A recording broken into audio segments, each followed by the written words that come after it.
सज्जनों, ये भारत भूमि है ना, ये ऐसी वैसी भूमि नहीं है। भारत भूमि पर तो देवता लोग भी आने को तरसते हैं। ये भारत भूमि, इस पर देवता भी स्वयं आने के लिए लालायित होते हैं कि एक बार हमें जन्म मिल जाए तो भारत भूमि का मिल जाए।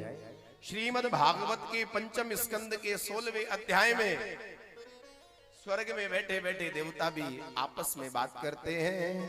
अहो अमीसाम किमकारी शोभनम प्रसन्न ऐसा स्विदुत स्वयं हरि यैर्जन्म लब्धम नृशुभारिताजिरे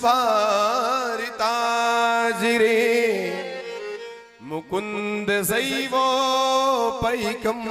सृपहाविना। स्वर्ग में भी बैठे बैठे देवता कहते हैं अहो अमीशाम, अहो अमीशाम। अमीश कहते हैं अमृत तुल्य वस्तु। अरे भाई, हमने स्वर्ग में रह करके कौन सी बहुत बड़ी निधि प्राप्त कर ली? किमकारी शोभनम, कौन सा शोभित कार्य कर लिया? प्रसन्न ऐसाम स्विदुत स्वयं हरि, और हम बिल्कुल प्रसन्न होकर के अपने ही मन में राजी हो रहे हैं। यैर जन्म लब्धम नृशु भारताजिरे। अरे भाई, स्वर्ग में जन्म लेने का कोई फायदा नहीं।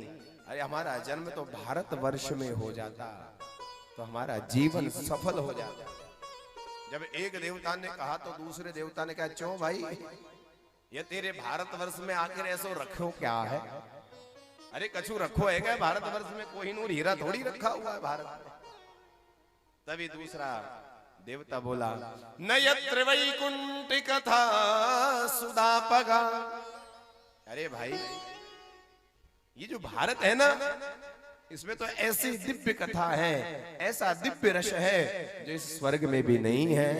कि न यत्र वैकुंठ कथा सुदापगा न साधवो भागवत तदाश्रया न यत्र यज्ञेश मखा महोत्सवः सुरेश लोकोपि न वै ससेव्यता। बोले भाई, इस स्वर्ग में न यत्र वैकुंठ कथा सुदापगा, इस स्वर्ग में कथा सुनने के लिए नहीं है। अब बताओ कौन कौन स्वर्ग जाना चाहता है? हाथ खड़े करो। है? कोई जाना चाहता है स्वर्ग? कोई जा रहे? हाथ तो ठाड़े करो। अच्छा, एक बार बताओ, स्वर्ग जाके करोगे क्या जहां पर भागवत ही नहीं है? वहां तो महाराज, वहां तो आप पुण्य इकट्ठा करके स्वर्गवासी तो बन सकते हो। स्वर्गवासी का मतलब ये मत समझना कि यहां से चले गए।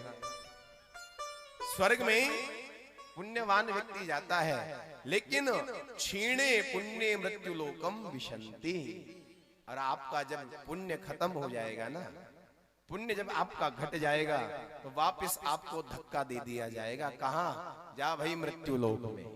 अब बताओ, ऐसा स्वर्ग चाहिए क्या किसी को?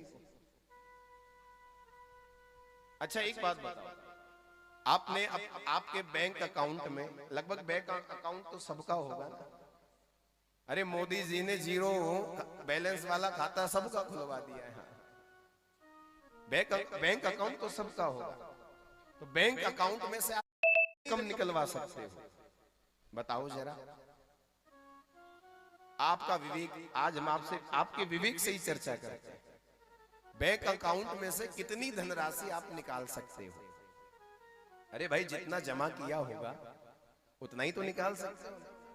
मान लो आपके अकाउंट में 50,000 रुपए की धनराशि है, तो आप केवल और केवल 50,000 रुपए ही निकाल सकते हो। यदि 50,000 एक भी आपने चेक में लिख दिया ना, तो बैंक मैनेजर कहेगा भाई जी इतनी राशि नहीं है, इतनी राशि नहीं है।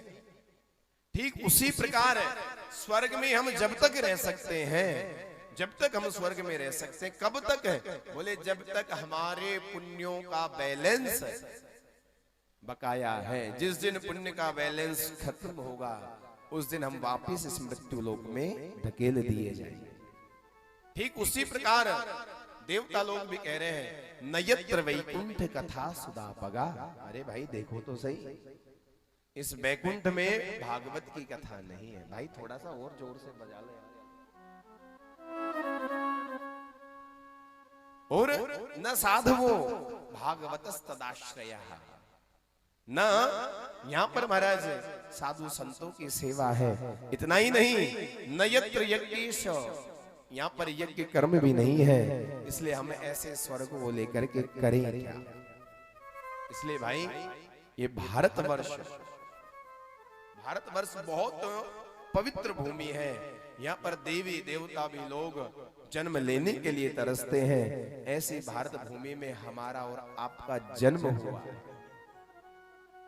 ऐसी दिव्य भारत भूमि